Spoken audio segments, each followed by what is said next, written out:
should have had him hot for that. That was That would have been spectacular. funny. That was great. Whew. Yeah. Yeah. Well, oh, wait. No, hold on. I thought that was a joke, and then he stood up.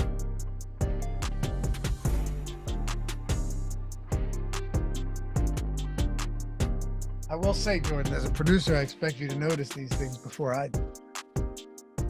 You usually do with the lighting, too. Off his game today. I know. Hey, what's up, guys? It is the Live Before Lock show right here on the Stochastic YouTube channel. Yeah, almost said San Diego Chargers.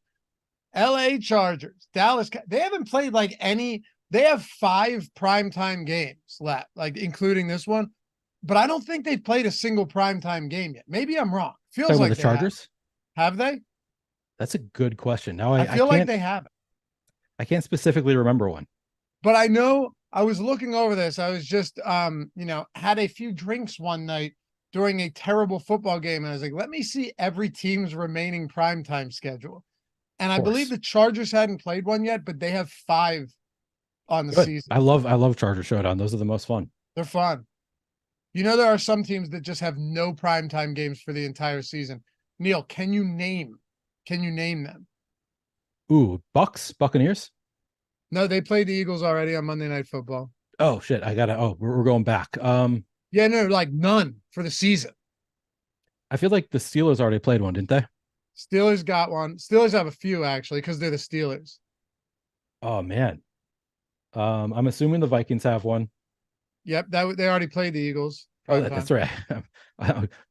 Texans. Oh, that's a good one, Jordan. I got one. Oh, all right, Jordan. Panthers. Throw the Panthers in there.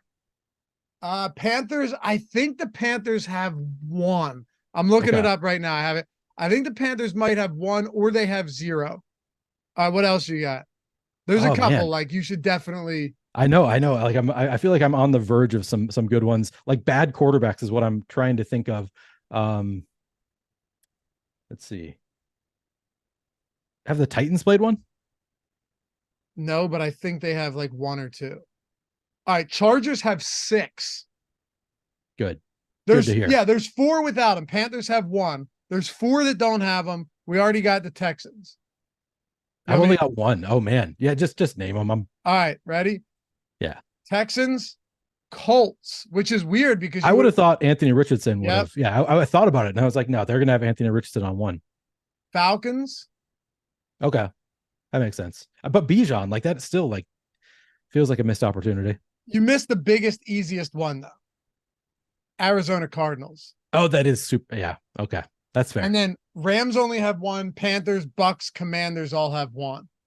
Yeah. So Commanders already had theirs. Some bad football teams. But hey, we're talking Chargers, Cowboys tonight. Glad you guys could join us. I'm Dave Loughran. Joining me, Neil Orfield, breaking it all down. Some may refer to him as the Showdown Shaman. It's a nice name. It sticks. How you feeling, man? Feeling good. As I was telling you before the show, and I know you want to talk about this. I'm pretty starving right now. Like all I can think about. Have you seen the viral video of the like 20-something white dude trying Indian food for the first time? No. Oh man, he tries some butter chicken and just like talks about it, and I'm like, I've been craving it ever since. So I'm thinking if I'm hoping to get some butter chicken tonight from an Indian restaurant because it's like one of my favorite foods, and now I'm starving. And that video just made me want Indian food more. So I'll be thinking about Indian food for the duration of this show. Yeah, Neil is doing a weight loss challenge where the loser among him and 3 friends, so 4 of them, has to reverse their facial hair. So he would have to go full shave. Whoever is shaven would have to grow out a monster beard. Now, quite frankly, and I would assume you guys, don't worry, we'll get to the game in 30 seconds. I would assume you guys agree with me that we're conflicted here because on one side, I want Neil to, get healthier, drop some LBs, feel better, everything. But on the other hand, I want him to lose. So my hope is that he does lose. I do want him to lose, but I want it to be like where everyone's just within, because you're going by percentage, not by raw pounds, because the heaviest guys have the advantage.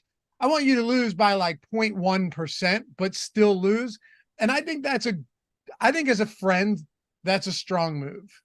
I think so too. I think that that's a totally fair stance for you to have, from my perspective, because I'm fat. So like, if I lose weight, like not having facial hair is not as big of a deal. But when you're fat, like just like the double chins and stuff, the facial hair is more important. So like, if I lose, it's going to be doubly bad because I'm going to have to shave while still being fat. So like, it wouldn't be like if I lose, 30 pounds and still lose the bet, like maybe that's okay. Cause like I'll have a slightly better, form to my face in that case. But most likely I'm just going to be a fat guy with a double chin, and it's going to be just not camera ready. I hope you lose so bad. I really don't want to lose this. As I told you, I'm on the treadmill these days. I'm really trying. I know. I'm happy to hear. You know that we talk about this stuff all the time. Like, you, me, and Jordan and stuff. But like, I want you to lose by just a smidge. That's all. All right. I can understand nice, that. Thin shaven face with a single chin. Sure. I would probably wish the same thing on you. So I understand. Of course you would. Yeah. I look dumb as shit with a fully shaven face too. I got to keep like 5 o'clock shadow or else I look like a moron. Anyway, let's get into it. Hey guys, already 131 people hit that thumbs up. Appreciate you. Means a lot to all of us. Listen, it helps support the channel, helps us keep the lights on. When you subscribe to the channel, hit the thumbs. It goes a long way for us. Neil, we'll set the benchmark. We'll set the goal at 500. Doable or not? Absolutely not. So this time, I mean, we don't even have the deeper dive helping us out. Usually we come on and we've got 200 likes coming in. Now it's just the two of us. We're only doing 1 hour. There is 0% chance that we get to 500 today. Now everyone's going to hope you lose. That's fair. I mean, I think everybody's probably already cheering against me. Unstanding says I didn't know Neil was fat. Yeah, you can't really tell on a camera how fat somebody is. Yeah, I'm pretty fat. Yeah, not good. But oh, wait, you? Yeah, me. I've seen you walk around out to take your pre-show leak. I never thought, by God, that guy belongs on a TLC show. Sure. Yeah, I'm not like that level of fat, but I'm like fairly fat. Yeah, right. Like I'm burly. Your strides are still like an average person. Yeah. I don't want people to think like, wow, I've never seen Neil below the chest. You're right. That's fair. Yeah. All right, I guess I'm not that fat. Sure. And shout out to Chris for gifting all of those memberships. Appreciate you, man. You're a good guy. We had a super chat too, real quick. Austin Moore, Gallup or Cooks tonight? Who do we like better? Gallup's price point is just really cheap. I actually want to start here. Let's start with these pass catchers for Dallas, because this is the Michael Gallup price point doesn't make a whole lot of sense. No. If you're looking at our tools, you're clearly going to see him with positive leverage, and you should. There's just sometimes where it's funny. Josh just made some evergreen videos, like new fresh ones for us to put on the site. And he was talking about like winning, like how do you win tournaments and how to pay attention to ownership. And well, really, he was talking about combinatorial ownership, Neil. Ooh, but he was essentially saying like, stop fully fading the guy who's this high owned just because he's popular. Like that's not how it's played anymore. Maybe it used to be, but that's not how it's played anymore. You're looking at our top plays and single game tool, which uses simulations and gives you the leverage scores and the optimal percentage, top play percentage. Michael Gallup has massive leverage at the captain spot, massive overall leverage, more than twice as much as the next closest guy, because he's a legitimate pass catcher in this offense, not just some scrub at $2,800. I don't understand the price point. Yeah, it doesn't make any sense. Like I also do not understand, how did they come up with this price point for Michael Gallup? He is kind of a no-brainer. Second on the Cowboys in route participation at 76%, only 13.3% target share. But even that, like, I don't really care that much given his price tag. He's, as you say, just way too cheap. Looks good in the tools, as you would expect. We have him under-owned in both the captain spot and in the flex by a significant amount. Michael Gallup, just one of the easiest clicks on the slate. When you're talking about, though, Michael Gallup at captain, that's where it gets interesting to me, because here's the funny thing. And Matt Kajeski and I were talking about on the strategy show this morning. I hope that if you guys, are watching this, that it's less about just like each individual play on their own and more about building out the right type of lineups. That's what's given you Showdown success over the years, is just finding ways to be different without being dumb in these lineups. The one biggest concern I have is if you're building Michael Gallup captain lineups, go see go build some by hand right now, and just see where it lands you. Like, see where you kind of end up as you're building this out. It's similar to what you were talking about with Butker the other day at captain, which, by the way, he was the optimal captain. That's right. Yeah. But where you're going to have so many people just go cheap at captain so they can jam everybody else.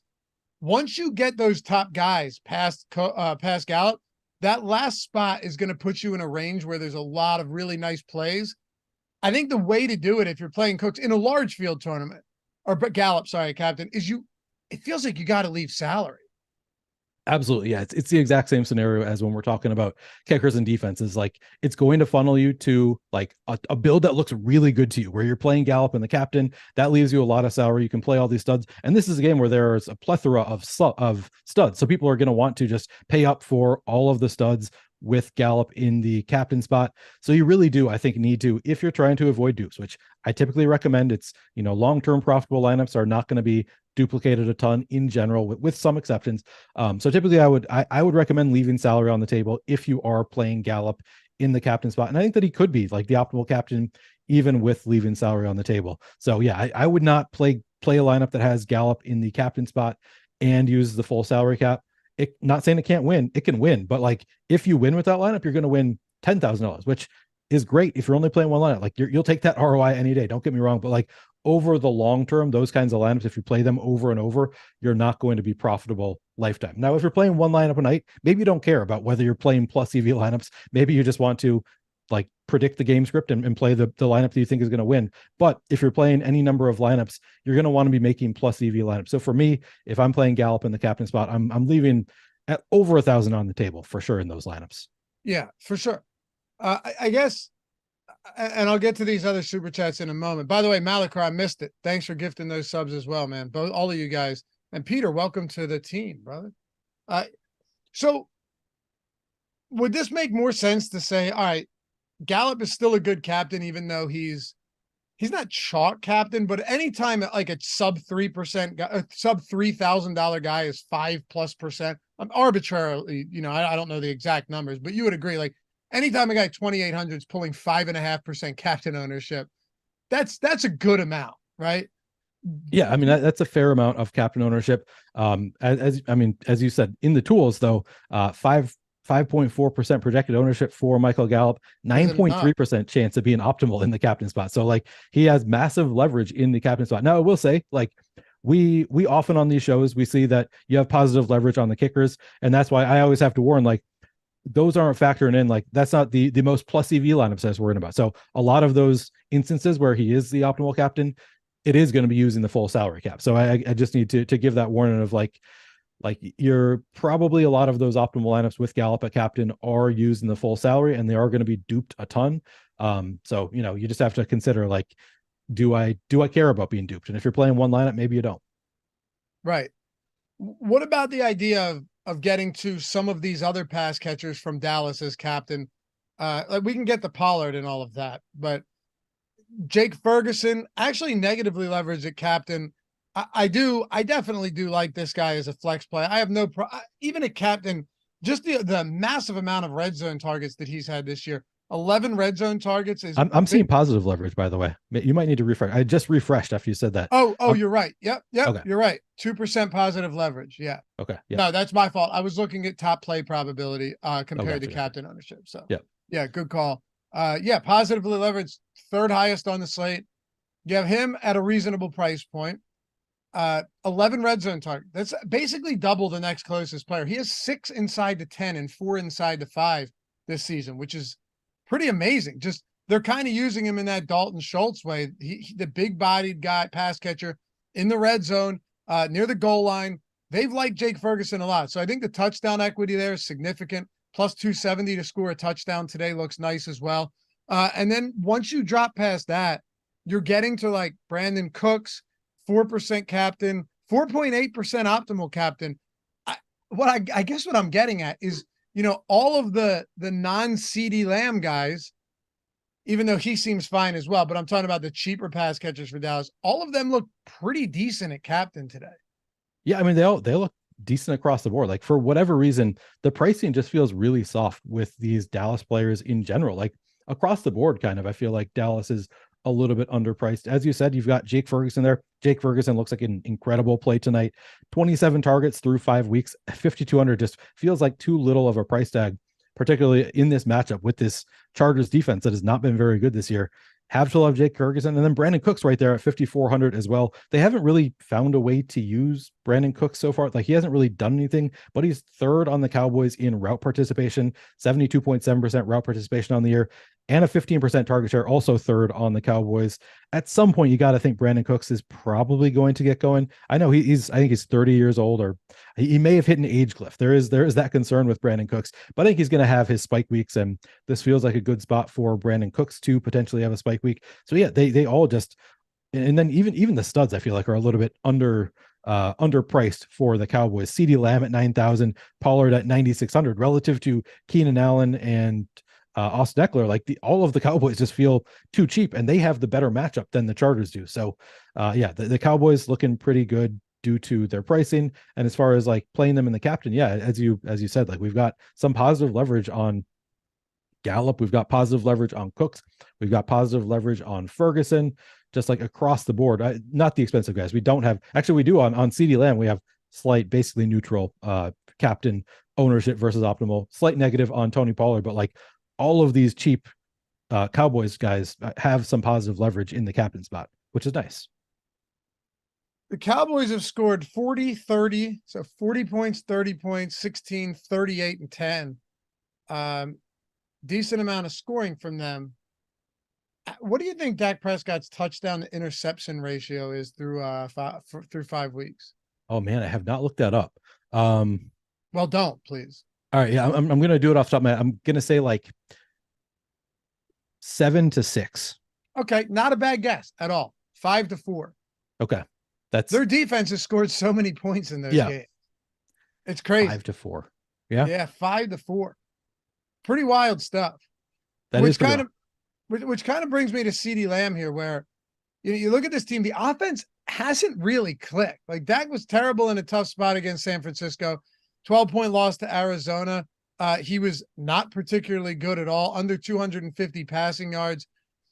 He was fine. He was good against the Jets, did what he needed to do.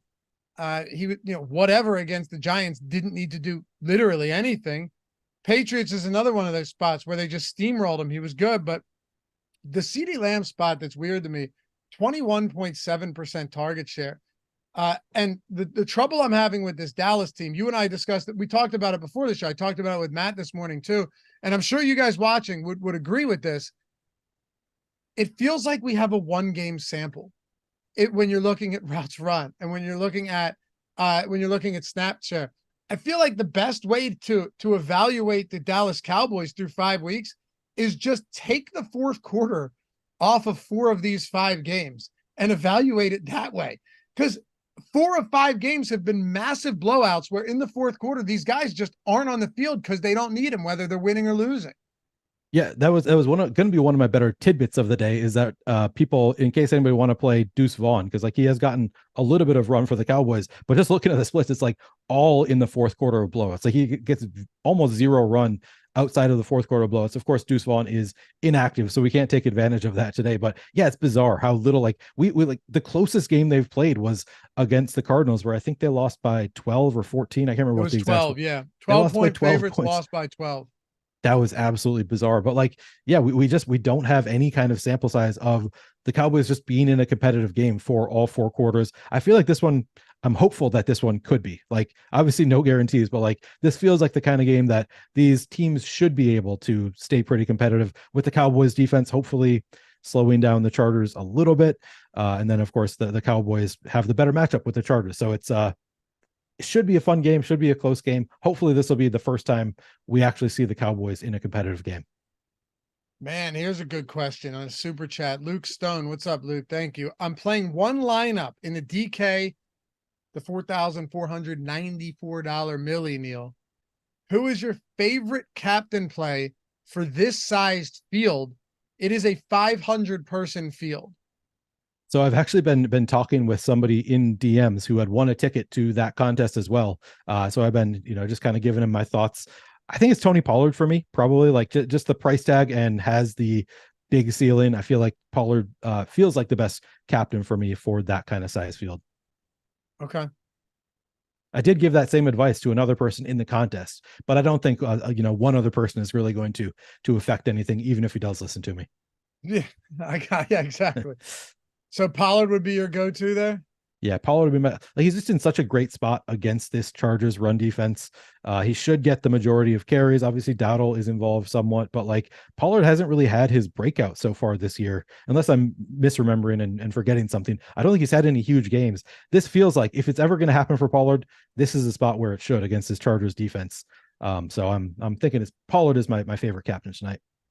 He hasn't had that game yet where you go, all right, here's your new starting running back for the Dallas Cowboys. Like which we saw like every time he played without Ezekiel Elliott last year. It was like, oh my God, Tony Pollard will be so good if they ever get rid of Zeke. And yeah, it just hasn't happened this year. He hasn't needed to be again. Yeah. He kind of like that Giants game. You probably would have seen it had he played the fourth quarter. That was Deuce Vaughn getting everything in the fourth quarter. We don't need to drive this home any further. It's pretty evident here. Yeah. Last game, only 8 carries, but even if they fall behind and it's relatively competitive, he's going to be involved as a pass catcher too. So that's good to see. I like Pollard a lot here. Honestly, like you have his rushing attempts prop right now at 16.5 with juice on the over last I looked. Makes sense to me. If it's a competitive game, it's so hard to believe that Tony Pollard isn't sure Dowdle's going to spell him as most, backfields are these days, but he has to get the large majority of work. And one thing you have to look at too, go back to Dallas week 3 against Arizona. So if you just wanted to take like aggregate snap share on the season, you'd be like, man, Pollard's not playing nearly as much as I thought. Take week 3, 86% of snaps in the only game that they were somewhat in striking distance, playing from behind, but semi-competitive game, 86% of snaps. If Pollard played 85-90% of snaps today, it wouldn't surprise me the least bit at all. Yeah, in a competitive game, like you would kind of expect it. Like this is a game that they're really going to want to win. Especially, I mean, that's kind of bullshit analysis when you say they really want to win this game, but like they got crushed by San Francisco last week. You got to think they're going to play their best players, just get the ball in the hands of their best playmakers. Is at least what I would do if I were the coach. Of course, the Cowboys don't always do what I would do, but I'm hopeful that he is going to have significant run here and just kind of take the backfield to himself. Joe, I cannot answer that super chat, but thank you for being I will not. I can't even read that, dude. Jake, now I got to go read it. One lineup in the 222. Pollard captain is. Oh, here's another good one, Neil. All right, so he has one lineup in the 222. Pollard a captain with 0 quarterbacks. Crazy. Not at all, especially like on this slate where we have so many studs in we have Lamb, we have Keenan Allen, we have Pollard, we have Austin Eckler, and then we have all of the kind of mid-range as well. Yeah, not at all crazy. And also 2 heavily involved running backs. Yeah, exactly. Yep. Like you could have Austin Eckler have 7 for 70 through the air, but not score, and then score on the ground, and it doesn't really help Justin Herbert. Yep. Exactly. Yep. So yeah, I'm with you here. Man, Eckler's receiving upside when one of the Mike Williams or Keenan Allen was out last year, 7 different games where one of the 2 is out, is insane. Averaging almost 10 targets per game in those spots. I don't know if that's sustainable. And I know Williams and Keenan Allen aren't apples to apples here, but man, also, I will say, I'm not even remotely worried about Austin Eckler being limited today. They're coming off a bye. He said he would have been fine to play in week 5 if they had a game. Yeah, all of his comments make it sound like he's fine. Who should I play in the MVP on FanDuel? That's a good question, Neil, because there's so many similarly projected guys today. We can go over to the tools. Let's look at the tools on Stochastic. All those tools, by the way, in the description and in the chat. And as you guys know, if you are looking to get a free week of our tools, no better time to do so than now. You got Monday, you got Thursday, you got Sunday morning, Germany, Frankfurt, or whatever the hell it is. Sunday main slate, Sunday afternoon, Sunday night slate, Monday night. You got so many slates. Yeah. So many slates. Yeah. And that's not including, because like our new Sims tool has every slate, the turbo slates, the afternoon turbos, literally everything. You can build lineups for that in minutes, right? You can adjust them. You can do ROI boosts, all of that stuff. We have ownership, player projections, top stack tool, boom bust tool, premium Discord, lineup generator. God, everything. We have everything. You don't need any add-ons too. Lineup simulator, contest generator. If you're wondering what all that is, go sign up on Owner's Box, guys. Minimum deposit is $10. It's $10 minimum. They have a $500 first match deposit bonus though. So as always, certainly recommend exploiting that if you have the means to do so. But I'm looking at this right now. The 30K stiff arm. So the Showdown slate contest tonight, 62% filled with a half hour to go. Ooh. Yeah. We had somebody watching this very Monday night show last week. That's right. I forgot. That was a week Win ago. this on Owner's Box because we pulled up the Sims tool for him, which I'll do later in the show. And I just read off the top lineups with the highest simulated ROI.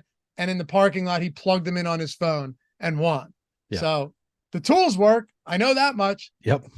And Owner's Box has had some serious overlay lately. I know that as well. So if you're not there yet and you want to get all our tools for free, $10 minimum deposit, but they have a $500 first match deposit bonus.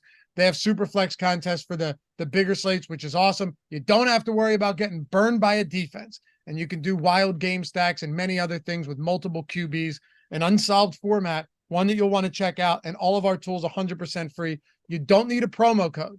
Link is there in the description and chat. Just click that. If it asks for a promo, don't put it in. The link is all you need, and you'll hear from us. Check it out if you haven't done so. But yeah, that leads me to the same question that we just asked. On FanDuel, what are you doing with the captain or the MVP spot on FanDuel? Yeah, so FanDuel is pretty different from DraftKings because you just need the highest scoring player in your lineup to be in the captain spot. So I don't really consider players with no upside on FanDuel, which I mean, you don't really want to consider them too much on DraftKings either. But yeah, like you're not playing Gallup at the MVP on FanDuel. I mean, we do have positive leverage there, so I think that you actually could. He probably wouldn't be my favorite. Like I'd go to somebody who has a little bit more likelihood of hitting the upside than Gallup. We actually have pretty positive leverage on Dak in the captain spot. He is one of our highest owned captains. Also, he is our second highest owned captain at 14.7%, but we have him optimal 18% of the time. So Dak actually has some positive leverage. If I'm trying to get like contrarian, like play somebody who's not super owned, honestly, Gallup is somebody that you could consider. I think Gallup, Jake Ferguson would be in that bucket as well. Now, these guys none of them have extremely great chances of hitting. As you can see in our Showdown tool, we have Gallup with a 3% chance of being the optimal captain, meaning he has basically a 3% chance of having the highest score on the slate on FanDuel. Could score a couple touchdowns. There are ways for him to be the highest scoring play. We have him coming in at 2.3% captain ownership. So honestly, I do get off the beaten path sometimes with my MVP on FanDuel. I think you could consider somebody like Gallup, like basically anybody that you think has the ability to put up, 15 to 20 fantasy points. I think is viable at MVP. But I would say Gallup is one of those considerations. Dalton Schultz, I think, is kind of in that same bucket of like unlikely to hit, but when it does, not many people have it. Yeah, you like it? You like Jake Ferguson? Well, you said Dalton Schultz. Oh, did I say Dalton Schultz? Yeah. I knew where you were going, but yeah, right. Freudian slip. Yeah. Jake Ferguson. I like Ferguson actually quite a bit. I think there's actual. Like, is it unlikely? Sure. But I actually think there's 2 touchdown potential for a guy like Ferguson with just, he's averaging over 2 red zone targets per game. I like that. Oh, he apparently is the pride of Rapid City, South Dakota. Okay. I'm hearing from sources. I think Eric Linkless in chat. I think Dallas Goedert's from South Dakota too. Interesting. Nope, that's wrong. He went to South Dakota. Okay. I just remember he got knocked out there in that bar. Dalton Schultz? Or Dallas Goedert got knocked out in a bar? I forgot that. I think so. I think he got, yeah. That does sound vaguely familiar now that you say it. I think he got KO'd. Yeah. In Aberdeen, South Dakota. Anyway, back to the topic of conversation here. Anything else about Dallas that we want to hit on? I think we're making good time, but just thinking about this Dallas team, I think we've covered most of it. I mean, Cooks, you can make an argument for anywhere. And you mentioned it. It's not like he's uninvolved. It's just the problem is nobody's been that involved. CeeDee Lamb hasn't been a 10 target per game guy at all. Gallup has been getting some, Ferguson, Cooks. That's kind of the thing. All of these guys seem to be in play, and we're still waiting to see a competitive game. Do I think this is one tonight? Yeah, you would think so. It's a 1.5 point spread. There can't be 17 games that are all blowouts for the Cowboys. But up until this point, we haven't seen that yet. We don't know what this team even looks like in a game like this. If I had to guess, I would think you'd want to focus a lot of your attention if you're Dak and if you're Mike McCarthy, but who the hell knows with that guy making mistakes left and right, on CeeDee Lamb and Tony Pollard, with guys like Gallup and Cooks and Ferguson getting worked in, but you go to your top guys when you're locked into a close battle. Yeah, I mean typically, but I think that we've covered all of the obvious pieces of Dallas. I guess I would close it up by saying Rico Dowdle at 2,000, particularly with Deuce Vaughn out now. I think Rico Dowdle maybe even gets those fourth quarter carries in the event of a blowout in this game. We've got Dowdle coming in at pretty low ownership, so he is of the backup running backs. I think he's the only one that I'm playing on this slate of all the backup running backs. I mean, I know Hunter Lupke scored a touchdown recently. I don't think I'm going there though. I think I'd rather play Dowdle there. So he's the only backup running back I would consider. And then Kevontae Turpin, I just have to say it because I did a Sunday Night Football show with EMAC and didn't mention Kevontae Turpin because I was like, he ran like 5 routes last week. And then of course he scored a touchdown on one of the 2 routes that he ran. He is a guy who has splash play potential. Like he's probably not going to be on the field all that much, but he's a burner. He can put up a touchdown and he could put up a long touchdown pretty easily. So Kevontae Turpin, a guy who's very unlikely to hit, but it is possible, as we just saw on Sunday. And then Jalen Tolbert is actually, I would say, the likelier. So it was Kevontae Turpin last time out, but Jalen Tolbert is 200. And let me find what I wrote about. He's run routes on like 45% of. Played 45% of snaps for the Cowboys in week 5. So Jalen Tolbert, I think, is at least interesting. He's run routes on 30% of dropbacks for the season. He has 107 total air yards on 9 targets. So I think that he's as likely as Kevontae Turpin, but we haven't really seen it yet from Jalen Tolbert. So I do think that he is interesting. We talked about how much we like Jake Ferguson. I think you could play Schoonmaker as well. I think is in play. I don't know if I'm going to get there, but I certainly would in a 150 set. I think that as a low owned option, he makes some sense. That's just the thing that sucks about this team. Because if you look at the Arizona game in week 3, Turpin played 17% of snaps because Lamb and Cooks were out there 80+%. Turpin played 2%. Sorry, Tolbert played 17%. Turpin played 2%. I don't know what to make of it. Like I think on a showdown slate, they're viable. But I also wouldn't be shocked if you just saw 80+% of snaps for Lamb, Gallup, and Cooks today. Yeah, I mean, absolutely. It should be a competitive game. I think that is possible. Like, yeah, none of these guys are slam dunks. They're all pretty low probability. And we have them at low ownership. So that the reason to play them is obviously the low ownership. We've got Tolbert at 6%. Actually, I should look at our showdown tool. We have, because it's probably different now, we have Tolbert now at even lower ownership. Tolbert at 0.5% projected ownership. I'm on FanDuel. That's why. Okay. Let me check that again. We have Tolbert. Okay, 5% on DraftKings. Like that's pretty reasonable ownership for Tolbert. 4.5% for Kevontae Turpin. So, and maybe he gets more because people just saw on a primetime slate the long touchdown for Turpin. So I think Tolbert for me would be the preferred play of the two of them, but I think both are just viable as low owned plays. But as you said, like the most likely scenario is that neither of them does anything significant. Yeah, but to your point, Turpin last week did have a touchdown when the game was still somewhat competitive. Like they still had their guys out there. So yeah, I don't think it's nuts. Also, he's had 6 rushing attempts on the season. That's not crazy. It's not crazy. It's what's funny though is he played 2 snaps last week and one of them just so happened to be a touchdown. Pretty I know, wild. Insane. This is an interesting tidbit from Brendan. Eckler got his helmet knocked off during pregame just now. A little scrappy already. That's fun. Ooh, good I don't know if stuff. we can do anything with it, but if you want to just like, because like, what are you going to do? Put Josh Kelly in there? We've seen that. We've seen how that goes. That wasn't good. Yeah, we're going to talk about that right now, right after we hit these super chats. By the way, Yep. 2,100 people with us right now. Appreciate you guys tuning in on a Monday night. We do. Neil might not say it often, but I know he appreciates you. I do appreciate you.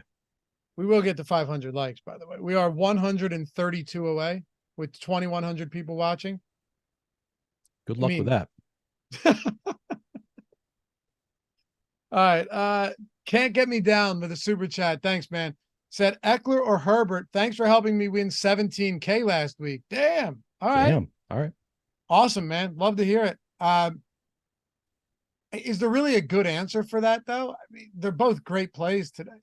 Wait, sorry. What was the question? Eckler or Herbert? I personally like Eckler a little bit more. This is a personal belief, but I don't think there's a technical right answer here. Yeah, I don't think there's a technical right answer here either. I'm going to look at the tools, and we have Eckler with a 34% chance of being util optimal. We do have Herbert with a 50% chance. So according to the tools, I think I'd have to side with Herbert on this one. He's a little bit cheaper. All right. Top play probability. God, Keenan Allen at 24%. That is something else, huh? 24% for Keenan Allen. Good time to make that quick pivot over to the LA Chargers here and get into it. Just making sure I hit on all these super chats first. Let me just make sure we got to all of these. I think we did. Yeah, we did.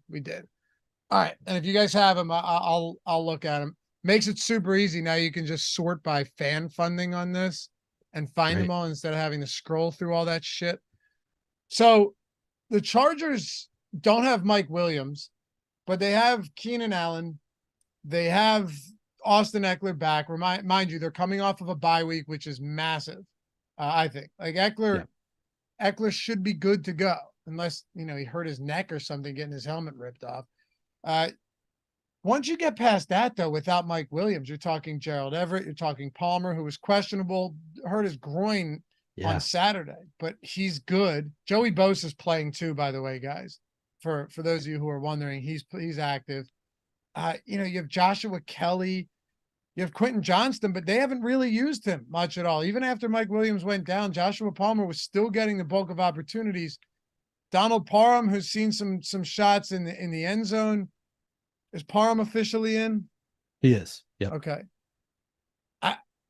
It's Keenan Allen, Justin Herbert, and Austin Eckler are the three clear top options. I know we have negative leverage here on Eckler. He's also very expensive, but Austin Eckler on any showdown slate can break it. He can break the slate. He'd give you 170 total yards with 3 touchdowns, Neil. It's just what he's capable of doing. So this is one of those spots where I see negative leverage, but writing Austin Eckler off, I think, would be a fool's errand today.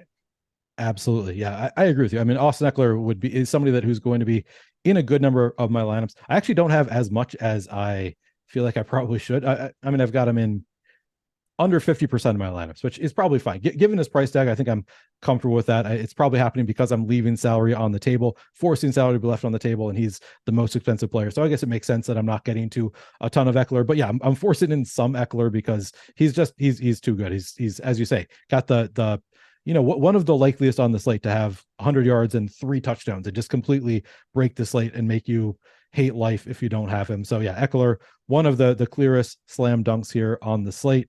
I think I do like Eckler slightly better than Keenan Allen. Not a strong preference there, but I think Eckler is going to get the short. Like occasionally you'll see games where Eckler just gets they're in a tough spot against tough defense, and Eckler will just get peppered with 13 targets in a game, and they're all short targets, so he should catch them all, and you just rack up those PPR points.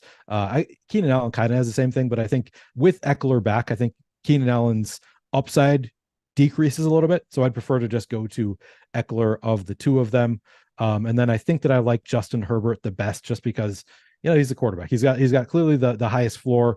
I think that he has a ceiling that can just about match either of them also. So I'd say my order of preference of those three is Herbert, followed by Eckler, followed by Allen. But I mean, just take your pick. They're all, we don't know how it's going to break down. These guys all have huge upside. William Paul, member here on the channel. Asked, usually after bye weeks, coaches try to get the rookies more involved. First round capital on Johnston. Any squeaky wheel narratives for the rook coming off a bye week? Well, it definitely wouldn't be squeaky wheel if you're a rookie, first round rookie or not. Like if you're a Better not rookie be. and you're still playing around Cut. Eckler and Allen and a bunch of vets, that wouldn't be a factor here. But is it possible that Quentin Johnston gets worked in more? Absolutely, yes. I mean, yes. I mean, you said it yourself, man. You answered your own question, William. Is it possible that a first round talent and a first round player, even if they don't think he's developed as quick as they thought he should, he's a first round guy. They like them. They like him. He still did play 51% of snaps last week. It's not like he got nothing. It's just Joshua Palmer was out there for the whole damn game. Is it possible? Absolutely, it's possible that you end up seeing like a 6-7 target game from Quentin Johnston. I just don't think it would be a squeaky wheel narrative. I think it would be Joshua Palmer's just kind of another guy. Yeah, I think that is a great breakdown. I love some Quentin Johnston this weekend. So do I. Or tonight, I should say. I don't know, like I don't have strong, high confidence in it, but he's 4,200. As you said, like I kind of factor that in. Like he is a rookie coming off the bye week. They've had a little bit more time to get him into that Mike Williams role, and he is, of all of the pass catchers on the Chargers, he is the body type and the play type that most resembles Mike Williams. So like the Chargers might want to just kind of slot him into that Mike Williams role. Maybe he wasn't ready for it before the bye. Maybe with 2 weeks to get right, to get ready, they think that he can play that role. But even if he doesn't, like he ran routes on like 67% of 67.7% of dropbacks in week 4, the only week without Mike Williams. He didn't get the targets. It was as you said, Josh Palmer got 8 targets in that game. So clearly they were just favoring Palmer over Quentin Johnston in that week 4 game, but wouldn't be shocking to me, even if you assume that they're both healthy, that was just kind of a fluky thing. And Quentin Johnston takes on more of the role, plays that Mike Williams role. But then also we've got Josh Palmer with a groin injury that scares me a little bit. Like I think there's some possibility that Joshua Palmer is like an in-game injury risk. So I like Quentin Johnston quite a bit. Me too. And I like that call.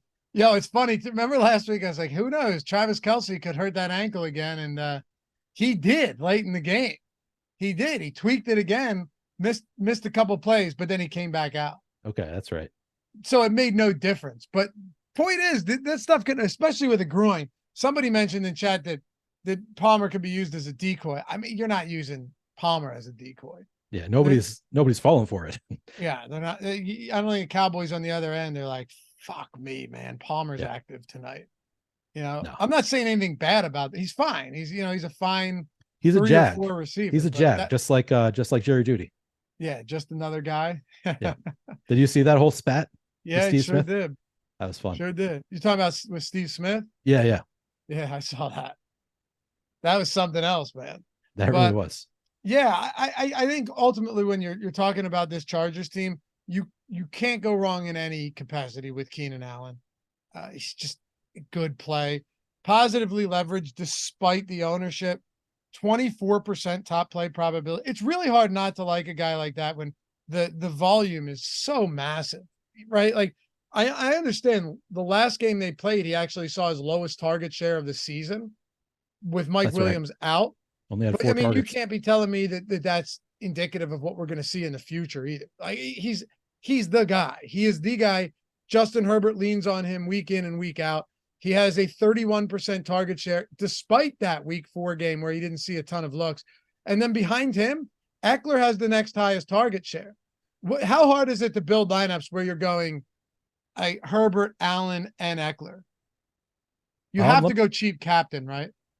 Yeah. So I'm looking through mine. I'm guessing that I don't have a ton of them because I'm leaving salary on the table. But if you're not leaving salary on the table, I think it's plausible. I think we have enough value from the Cowboys side in particular that it is possible to play those 3 together. But in my lineups where I am leaving salary on the table, I'm not seeing it. I think I don't actually have it. And it's probably going to bite me. Like those 3 can easily put up, 100 fantasy points among them, and you need all 3. But currently I don't have any. I would assume that it is possible if you use the full salary cap. Also, we've just seen it way too many times where Justin Herbert in prime time, be it against Kansas City or whoever, the touchdowns go to Everett or Parham or Palmer or who was it last year, Neil? help me out here. Name started with a D. DeAndre Carter. DeAndre Carter was another one, right? Like all of those guys, you never knew when one of them was going to get it done. But as far as the backfield is concerned, my only question for you, and we still have almost 2,100 people watching with us, so I'm assuming there's some players that are wondering the same thing. Maybe not, but I'm going to ask you anyway. Remember in week 1, Kellen Moore decided that he was going to run the ball 54, 55% of the time. And they lost to Miami, but it was a really good game. And Miami's offense is nuts. I tweeted it out earlier. Tyreek Hill's on pace for 2,300 yards, and he might have 1,000 yards after week 7 with how bad that Eagles secondary is banged up. Nuts, right? But they ran the ball a ton, and the offense looked good. They put up 30-plus points. What if with Austin Eckler back, his first game since week 1, what if they do decide to run it again and Josh Kelly does actually get some work? I know he wasn't good with Eckler out, but what if he's the guy that spells him? And the problem is he's not cheap. Josh Palmer and Josh Kelly are not exactly cheap given their workload. Yeah, I think Josh Kelly to me is one of my easiest fades on the slate. It's unfortunate. He's one of my highest exposed players in best ball. I really wanted it to happen for Josh Kelly this year. He didn't show it with Austin Eckler out. Now he's got this tough matchup with the Cowboys defense. He's totally going to Zach Moss me, of course. I said the same thing. Like the Colts with Jonathan Taylor returning facing Tennessee, I was like, yeah, there's like 0% chance that Zach Moss does anything. And then of course he went off somehow against that Titans defense.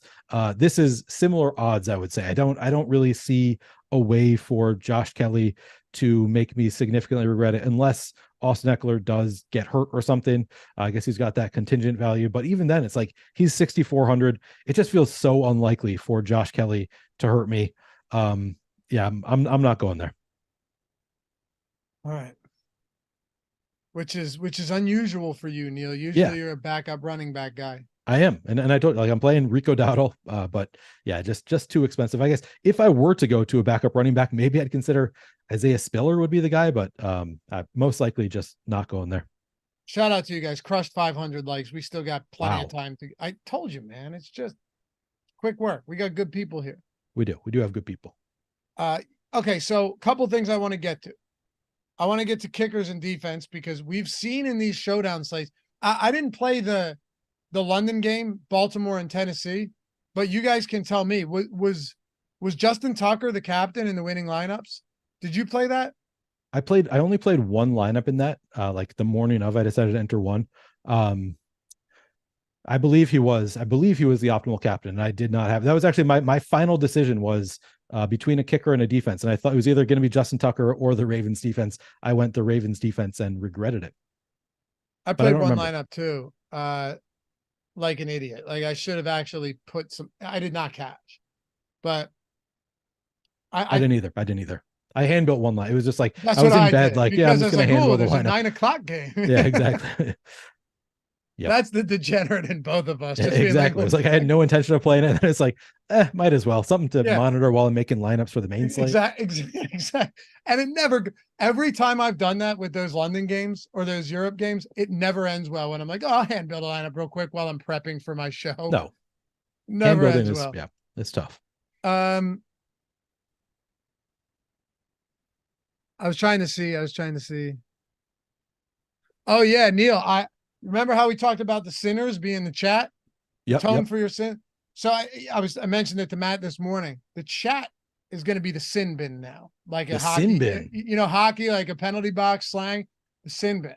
Like here's Corey from the sin bin saying, you know what I mean? I was trying to make it a play on simmers because like we're doing the whole like simming thing. But like I forgot that like sinning is also like you've always said atone for your sin. So like we already kind of have sinning built in, so we don't even need to do a play on it. Yeah, we don't need to. Someone said Henry was optimal, but then both kickers were in the lineup. So let's talk about this and get into the tight ends for the Chargers. And I think we'll have covered everything, right? I think we'll have gotten ourselves there. What are you doing with the kickers and defenses today? We've just seen some huge, not to say that is like a precursor for what's going to happen in the following week, but we have seen, and it's so tough when you're hand building to want to plug kickers in. If you're someone that's doing that, it's not fun ever, but here we are. And who knows, 50.5 total game, but Dallas, we have both of these teams are the most fluky, unpredictable, never know what's going to happen from week to week type teams. So maybe kickers should be squarely in play this week. So interestingly, Brandon Aubrey actually has negative leverage this week. This is the rare chance where you see a kicker with negative leverage. We have him a positive leverage in the captain spot, 0.4% ownership in the captain spot, 0.9% chance of being optimal. But then in the util, we actually have Aubrey at 16.8% projected ownership, 15.4% chance of being optimal. So the rare opportunity to see a kicker who does not have positive leverage. Dicker the kicker, same thing. He has positive leverage in the captain spot, 1.2% projected ownership, 2.5% chance of being optimal. And then negative leverage in the util, 16.5% ownership, 14.6% chance of being optimal. I am underweight to the field on both of these guys, but that's mostly because I'm, mostly for the entertainment aspect. I'm playing 25 lineups tonight. Like when I did MME, like when I wasn't doing live before lock, I probably would have been even with the field on these guys. I'm not going to force it tonight, though. I think that there are enough other viable options that I'm going to cheer for. But this looks like the rare night where you can fade the kickers and not feel that bad about it because we don't have massive positive leverage. Few questions on Luke Schoonmaker, and then we can talk about the other tight end scenario in LA. That's been a real bitch to try and figure out this year. Gerald Everett, Donald Parham. Yeah, it's been definitely a huge bitch to figure out. Luke Schoonmaker, excuse me, 41% of snaps last week. I don't think he's been targeted a ton on the year. Let me double check my facts because he's somebody that I didn't even write up earlier today, and I don't remember the exact reasoning for. He just didn't pop out relative to all of the other values on this slate.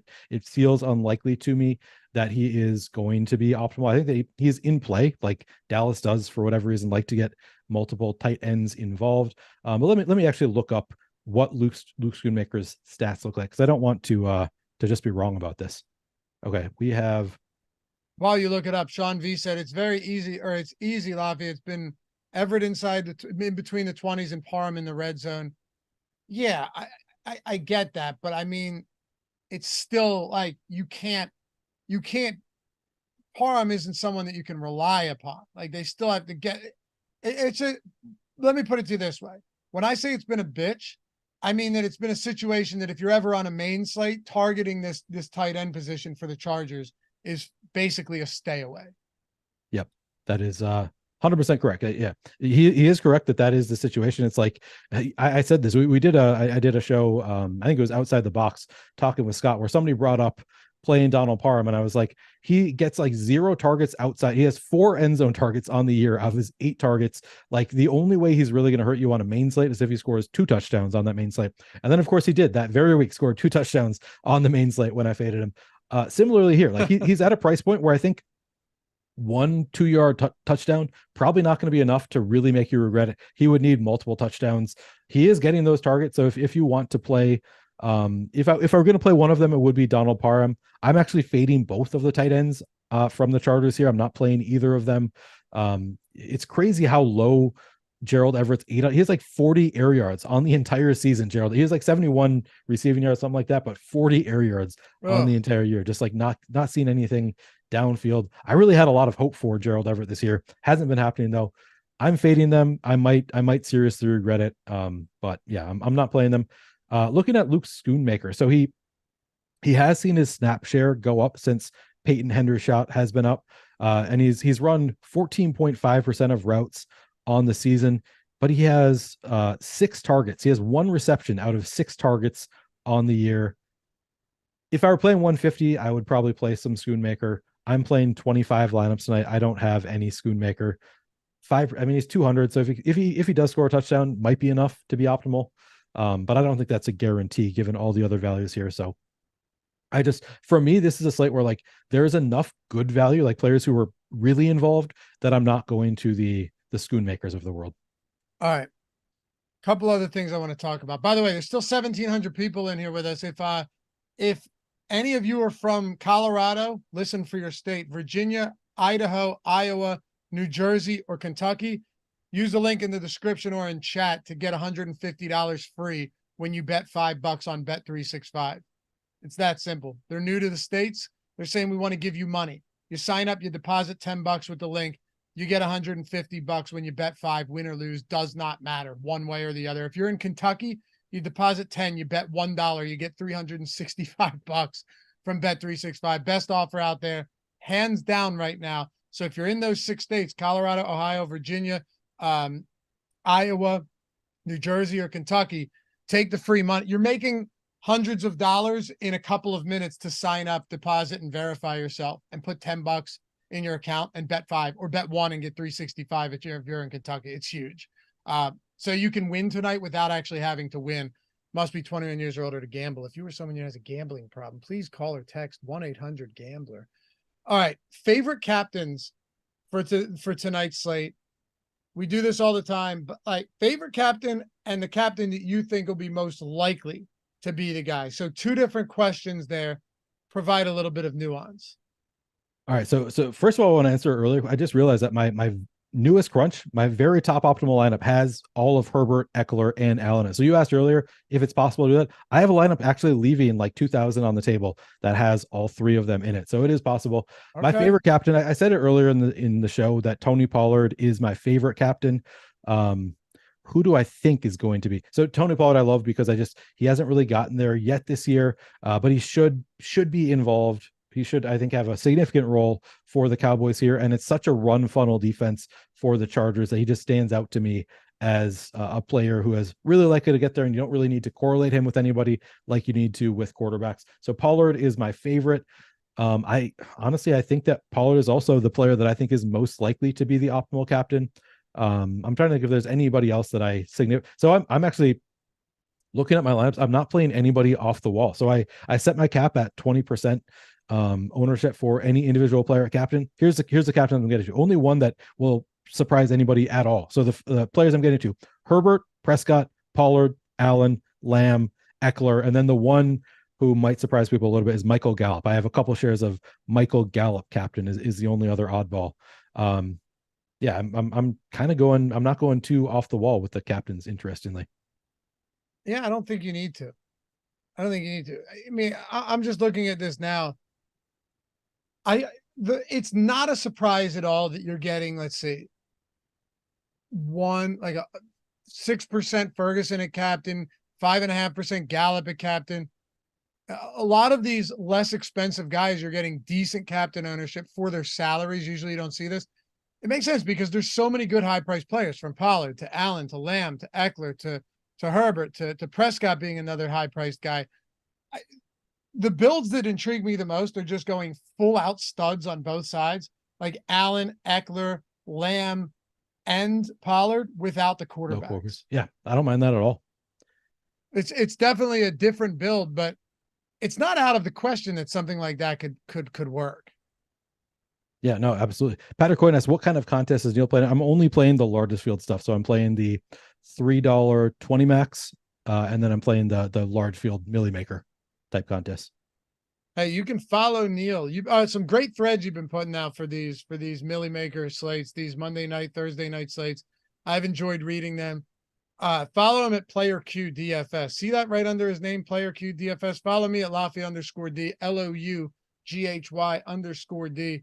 Good stuff as always, man. And hey, I hope next time I see. Well, wait, this challenge goes through up until Thanksgiving. I love how you guys Wednesday go before up until Thanksgiving, so you can gorge on Thanksgiving and just gain it all back. You've got to, yeah, right. You've got to. We'll see you back here for Thursday night football. I think Saints, Jags, probably no Trevor Lawrence. That'll be fun. Until then, good luck tonight, guys. You get some wins. Hit us up over at Stochastic Hall of Fame on Twitter if you're rocking the avatar. Get that free month, $200 value. Get inducted into the Hall of Fame. Just go to stochastic.com/avatar, rep it wherever it is you play, and get that free sweet money and inducted by us, Jordan Klein and myself, every Sunday afternoon. Peace.